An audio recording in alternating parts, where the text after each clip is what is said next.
Well, it's Monday. It was a long day today, so I got off at 4:15 and came to this Canadian Tire to do some shopping.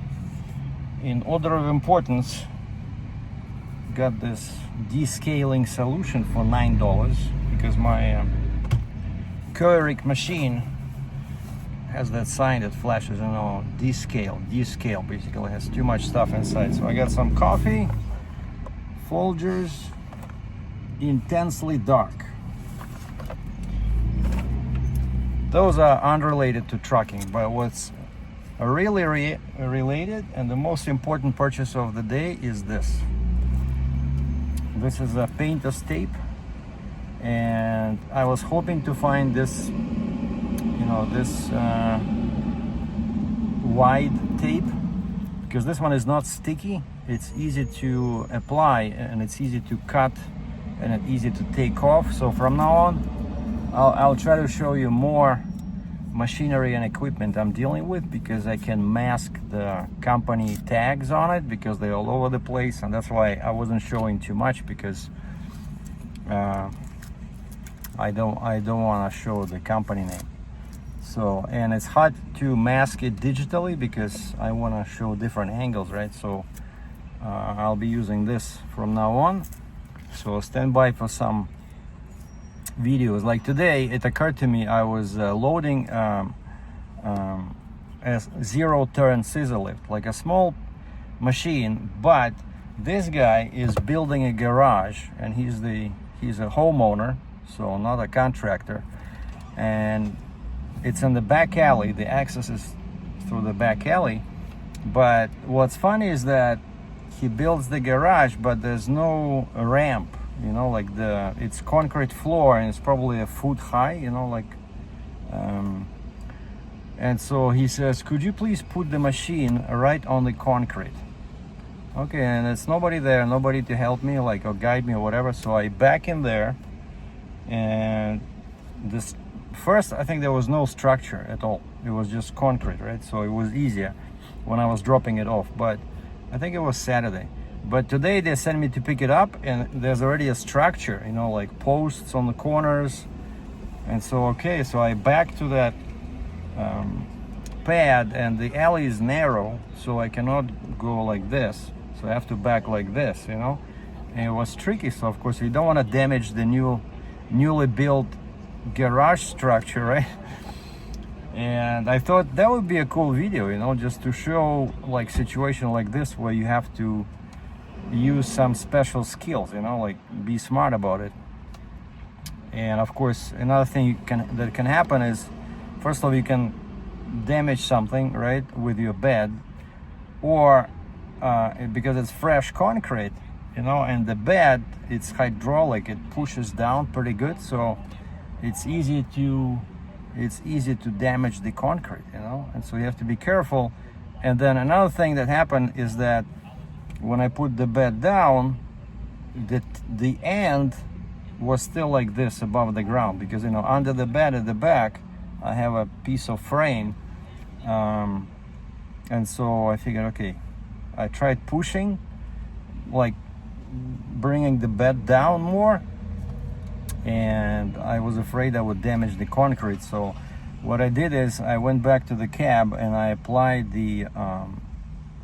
I put the air back in the axle so the truck sits higher, and this way I was able to put the bed down, and it was just a little bit off, but it was tricky, and of course it's because I'm at an angle. Only maybe 4 feet of the bed were on the concrete, the rest was in the air.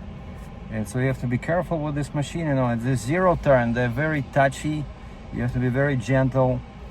And so if I had this today, I could have shown you guys this, because I think it would be of interest to some people, these tricky situations where, again, you have to use some skills, not just dropping your bed and grabbing, And then sometimes we have, in winter especially, quite often we have to use the winch, which is also a fun enterprise, because the bed is slippery.